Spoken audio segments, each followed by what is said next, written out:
Ustadz, macam mana nak kuatkan rohani kita, Ustadz?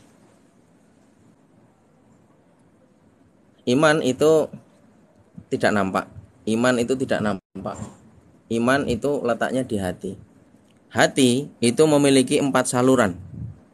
Hati itu memiliki 4 saluran. Hati itu seperti kolam. Ya, iman itu letaknya di hati. Hati itu seperti kolam yang memiliki 4 saluran. Mata, telinga, mulut, akal pikiran. Oke. Boleh dipahami? Ini pengetahuan kalian juga ini. Iman letaknya di hati. Hati itu seperti kolam yang memiliki 4 saluran: mata, telinga, mulut, dan akal pikiran. Apa yang kita pikirkan, apa yang kita lihat, apa yang kita dengarkan, dan apa yang kita bicarakan masuk di dalam hati kita, mempengaruhi iman kita. Ya. Kalau yang kita lihat, yang kita dengarkan, yang kita ucapkan, yang kita pikirkan mengenai akhirat, maka masuk di hati, iman kita akan meningkat. Gitu, ya. Ya, Kak, ya.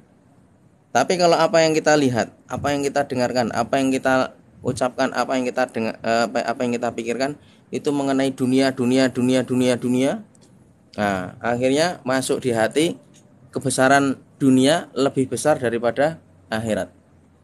Seperti contoh ini. Nah, ini telapak tangan dengan gunung, lebih besar mana?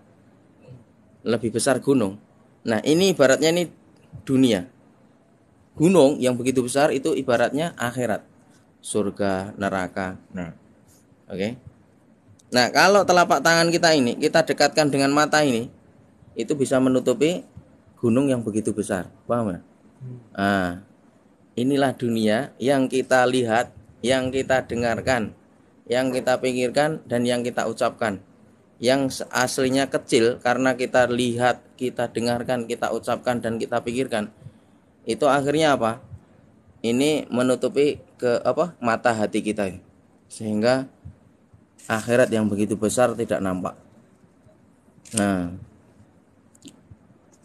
jadi yang menyebabkan iman kita lemah, yang menyebabkan rohani kita lemah itu karena kita jarang membicarakan mengenai akhirat. Kita jarang membicarakan, melihat, mendengarkan, memikirkan mengenai surga, mengenai neraka, ya kan? Jadi seperti itu. Jadi bagaimana caranya untuk meningkatkan rohani? Nah, jadikan mata kita untuk melihat kebesaran Allah, melihat Al-Qur'an, ya kan? Dan untuk membaca buku-buku agama. Terus jadikan telinga kita untuk mendengar ceramah-ceramah agama, mendengar kebesaran Allah, mendengar tentang betapa indahnya surga dan ngerinya neraka.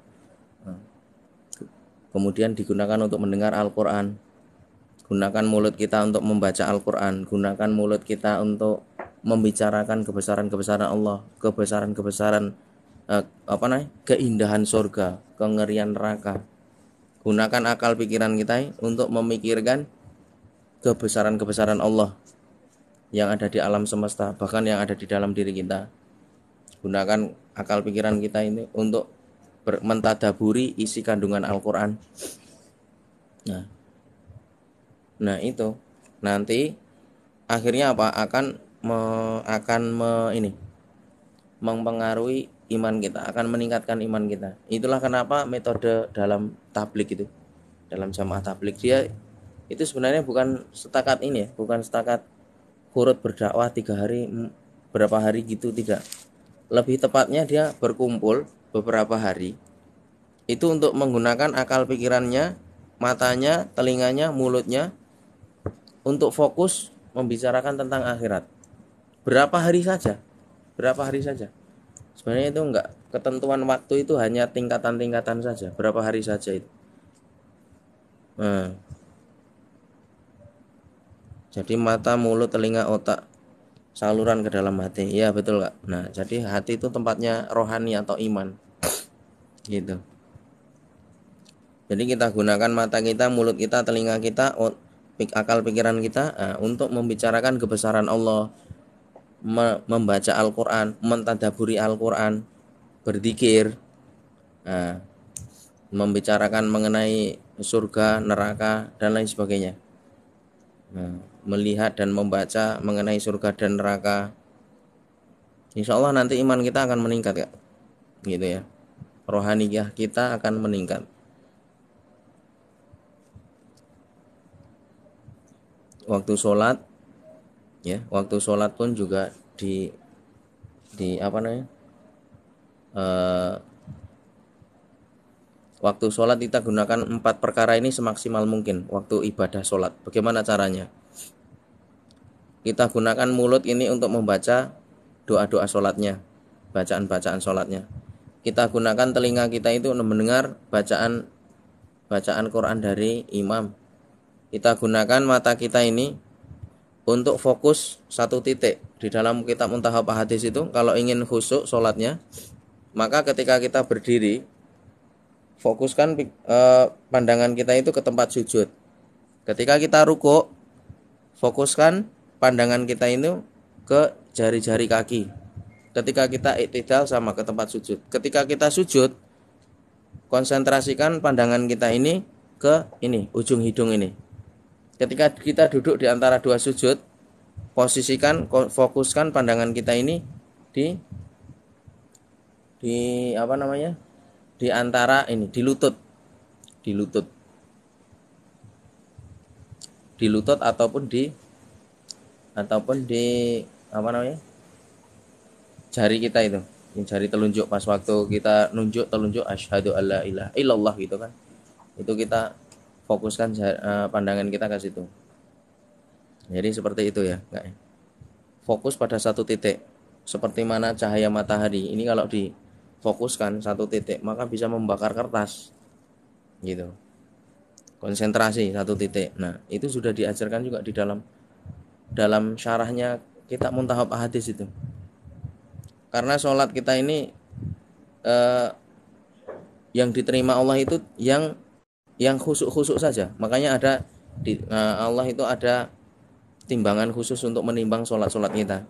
Ada kalanya diterimanya itu 50%-nya, 10%-nya, 20%-nya, seperti itu. Tergantung pas waktu kita khusyuk itu pas waktu bilah. Nah, itu yang diterima Allah itu. Seperti itu. Nah, gunakan pas waktu sholat, gunakan akal pikiran kita itu untuk mentadaburi bacaan-bacaan dalam sholat. Nah, mentadaburi apa? Mengingat-ingat terjemahannya itu. Mengingat-ingat terjemahannya. Nah, insya Allah nanti sholat kita itu akan berkualitas ya. Sholat kita akan berkualitas, akan bermutu. Bangun selepas sholat, nah baru nanti imannya akan jadi meningkat. Bukan setakat sholat, bukan yang penting sholat, tapi sholat itu penting. Nah, gitu. Sehingga sholat kita bisa jadi berkualitas. Oh, iya, paham ya?